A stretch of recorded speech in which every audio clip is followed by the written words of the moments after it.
Həzrəti Adəmin qadağan olunmuş ağac hekayəsi Qurani Kərimdə ən çox müzakirə edilən, lakin ən çox yanlış anlaşılan mövzulardan biridir. Bu hekayə sadəcə meyvəyə əl uzadıb günah etmək kimi yüz illərlə formalaşmış, uşaqvari bir təsvirlə məhdudlaşdırılsa da, ayələr və mötəbər təfsir mənbələri göstərir ki, burada insanın yaradılış fəlsəfəsi, ilahi məqamların sirləri, Adəm üzərindən Əhl-i-Beyt əleyhissalamın nuruna işarələr və insanın yer üzündəki missiyasına dair dərin həqiqətlər gizlidir. Məsələnin kökünə enmək üçün Qurani Kərimin nazil olma üsulu, peyğəmbərlərə xas məsumiyyət məsələsi, ayədə zikr olunan ağacın həqiqi mənası, iblisin psixoloji yaxınlaşması, Adəmin məqsədi və onun cənnətdən enişinin səbəbləri ardıcıllıqla deyil, bütöv bir anlayış halında şərh edilməlidir. Çünki bu hekayə məntiqi və elmi yanaşma olmadan təfsir ediləndə həm peyğəmbərlərin ucalığına, həm də Qurandakı ilahi nizamın mahiyyətinə zərər verir. Quranda ilk diqqət çəkən məqam budur ki, Allah Adəmi yaratdıqdan sonra mələklərə buyurdu, mən yer üzündə bir xəlifə yaradacam. Bu ayə göstərir ki, Adəmin yer üzünə enməsi əvvəlcədən planlaşdırılmışdı. Hətta Adəm yaradılmamışdan əvvəl. Ona görə də sonradan baş vermiş bu hadisə cəzalandırılma deyil. Bu ilahi qərardan sonra Adəmin cənnətdə yerləşdirilməsi və qadağan olunmuş ağaca yaxınlaşması sanki insanın yaradılış təliminin bir mərhələsi idi. Bu olmalı idi. Quran buyurur, Adəmə və zövcəsinə dedik, bu cənnətdə rahat yaşayın, istədiyinizi yeyin, yalnız bu ağaca yaxınlaşmayın. Burada diqqəti cəlb edən tərəf budur ki, Allah yeməyin demir, yaxınlaşmayın buyurur. Bu da göstərir ki, ağac sırf fiziki meyvə ağacı deyildi. Ona yaxınlaşma, onun mahiyyətinə müdaxilə etmək anlamı daşıyır. Təfsir mənbələri ağacın fiziki olmadığını birbaşa açıqlayır. İmam Həsən Əskəri əleyhissalam belə buyurur. Allahın Adəmə qadağan etdiyi ağac Muhammed sallallahu aleyhi və alihi və səlləm və Əhl-i-Beyt əleyhissalamın elm və vilayət ağacı idi. Bu məqam yalnız onlara məxsusdur. Təfsiri İmam Həsən Əl-Əskəri, hədis 82. Bu, hədsiz dərəcədə mühüm bir izahdır. Adəmin qadağan olunduğu şey fiziki meyvə yox, Əhl-i-Beyt əleyhissalama məxsus ilahi elm və məqam idi. Yəni, Adəm öz bəşəri varlığı ilə o həddə yaxınlaşa bilməzdi. Bu bir insanın günəşə əl uzatmağı kimidir. Niyyət pis deyil, lakin varlıq tutumu uyğun deyil. Eyni məzmuna uyğun olaraq İmam Sadiq əleyhissalamın təfsirində buyurulur. Ağacın mənası bəzən elm, bəzən nübüvvət, bəzən də vilayətdir. Təfsir-i Qummi, Bəqərə surəsinin 35-ci ayəsinin təfsiri.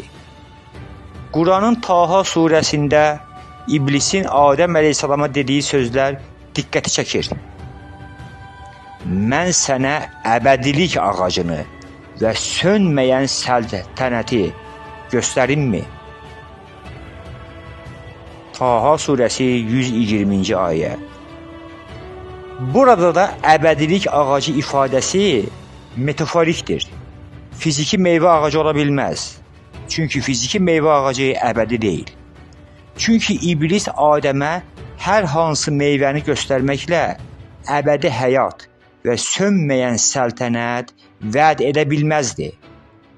Bu söz yalnız ilahi məqamlara işarə ola bilər.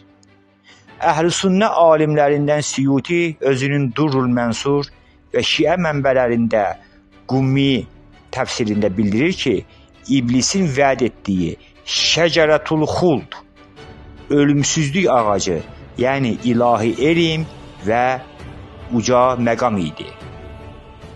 İndi əsas sual budur. Adəm ağaca yaxınlaşmaqla günah mı etdi? Qurani Kərimin dili burada çox incədir. Allah buyurur, Adəm Rəbbinə qarşı itaətsizlik etdi. Əsa, ərəb dilində və öz istəyinə çatmadı. Qəva. Taha surəsi 121-ci ayə. Burada iki məsələ var. Birincisi, Quran Adəmə zənb, yəni günah sözünü işlətmir. Əsa kəlməsi Quranda günah mənasında gəlmir. Bəzən yalnız əmri yerinə yetirməmək məsləhətə uyğun olmayan bir hərəkət mənası daşıyır. Məsələn, Kəhf surəsi 73-cü ayədə Musa Peyğəmbər Xızırın əmrinə əsa etmişdi. Yəni, əmrinə itaat etməmişdi. Lakin bu günah deyildi. Həzrət Musa aleyhissalam günah etməmişdi. İkincisi, qəva sözünün mənası haqq yoldan azmaq deyil. Ərəb dilinin klassik qaydalarında bu söz məqsədinə nail olmamaq deməkdir. Deməli, Adəmin əməli nə üsyan, nə günah, nə də itaətsizlik mənasında bir üsyankar davranış deyildi. Sadəcə olaraq o, Allahın yalnız Əhl-i Beyt əleyhissalamın məxsus bir məqamına yaxınlaşmaq istədi. Lakin o məqamın ağırlığı onun bəşəri tutumuna uyğun olmadığı üçün öz məqsədinə çata bilmədi. Bu mənanı İmam Sadiq əleyhissalam belə açıqlayır. Adəm günah etmədi. Onun etdiyi tərki övla idi. Yəni, daha üstün olanı tərk edib aşağı dərəcəni seçdi. Biharul Ənvar, səhifə 11. Bu nöqtədə mühüm bir həqiqət açılır. Həzrəti Adəmin enişi cəza deyildi. Quran özü bunu bildirir. Sonra Rəbbi Adəmi seçdi, tövbəsini qəbul etdi və onu doğru yola yönəltdi. Taha 122. Allah bir şəxsi yalnız ondan razı olarsa seçər. Günah etmiş şəxsin bu ucalıqla şərəfləndirilməsi məntiqsizdir. Bu ayə Adəmin cənnətdən çıxarılmasını cəza yox, tərbiyəvi bir mərhələ olduğunu göstərir. İmam Rıza əleyhissalam bu həqiqəti belə izah edir. Adəmin yerə enməsi ilahi qəza idi. Əgər o ağaca yaxınlaşmasaydı belə, yerə enəcəkdi. Çünki bəşər yer üzündə tamamlanmalı idi. Uyunul Əxbari Riza, cild 1, səhifə 207. Hədislərdə bildirildiyinə görə Adəm əleyhissalam ağaca yaxınlaşan kimi onun bədəni nurani haldan cismani halına keçdi. Təfsir-i Qummi bu barədə çox incə bir məqam qeyd edir. Adəm əleyhissalamın bədəni ağacdan dadan kimi dəyişdi. Nəfsi görsəndi. Bu isə cənnət mühitinə uyğun olmayan bəşəri forma idi. Bu dəyişiklik cənnətdən çıxmasının səbəbi idi.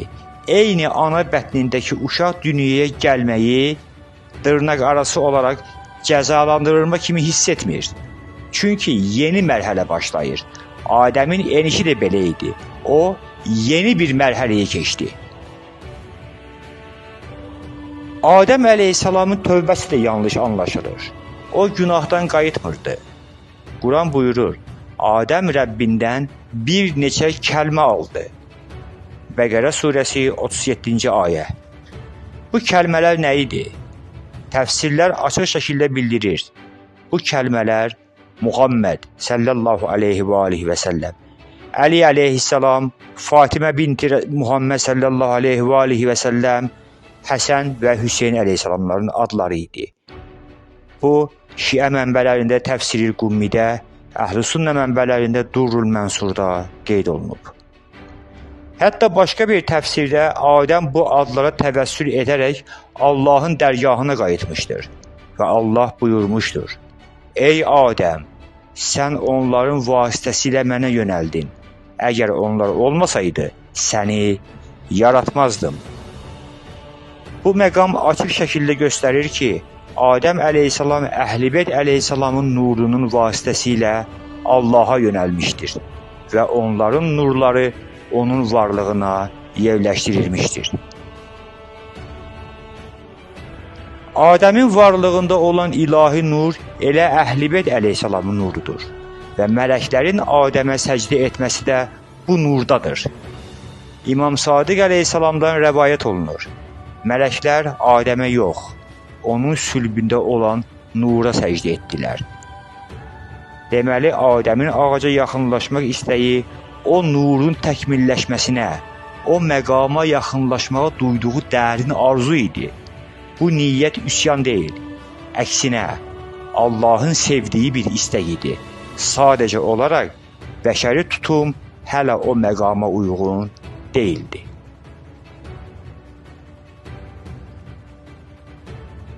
İblisin vəsvəsəsi də burada psixoloji mahiyyət daşıyırdı.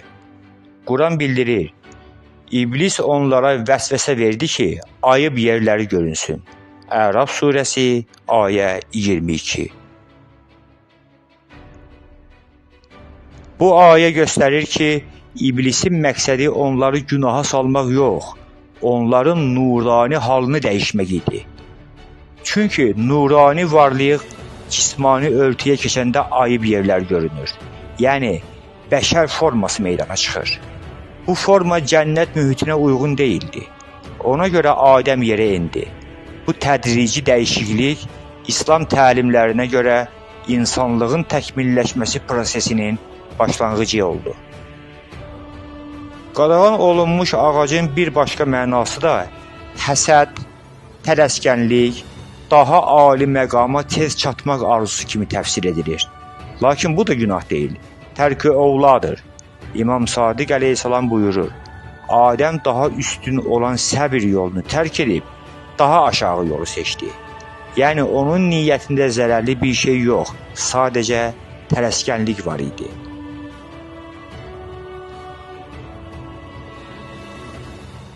Bütün bu həqiqətləri bir araya gətirdikdə, Adəm əleyhissalamın cənnətdən çıxarılması bir cəza yox, insanlıq üçün başlanğıc oldu.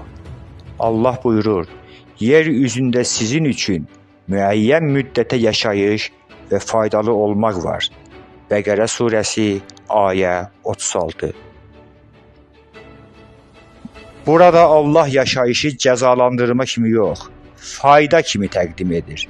Bu da göstərir ki, Adəmin enişi Allahın planında insanlığın inkişaf proqramının başlanğıcı idi.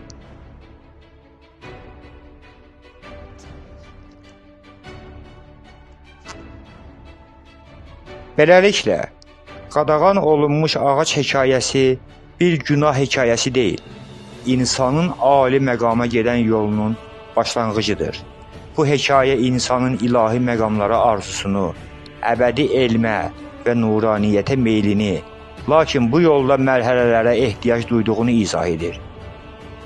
Adəm günah edən deyil, yol açan idi. O qaranlıqdan deyil, nurun həddindən qayıtdı. Onun enişi süqut yox, missiyanın başlanğıcı idi.